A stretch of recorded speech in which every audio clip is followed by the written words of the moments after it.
قلبي عاملين ايه النهارده؟ ان شاء الله عايزين نعمل طعميه بيتي مع بعض. معاكي الفول اهو والبصل ومعاكي الثوم ومعاكي الخضره بتاعت الكرات كزبره. هنحطهم بقى في البوله بتاعتنا وهنقلبهم مع بعض كل المكونات بتاعتي، وبعد كده هندخلهم المكنه مع بعض. الفرن، مكنه الفرن. وهتفرمي بقى يا حبيبه قلبي مره واتنين وتلاته حسب ما انتي تلاقي العجينه بتاعتك معاكي طالعه زي ما انتي حباها.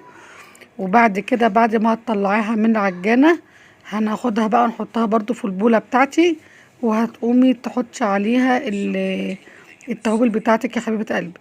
لو وصلت معايا لحد هنا لايك وشير كتير، نوريني في القناه بتاعتي مطبخ جوري وهنا. توابلنا هي يا حبايب قلبي حطيناها، هتبتدي بقى ان انتي بقى تاخدي منها تقلي، وبألف هنا وشفا يا روح قلبي.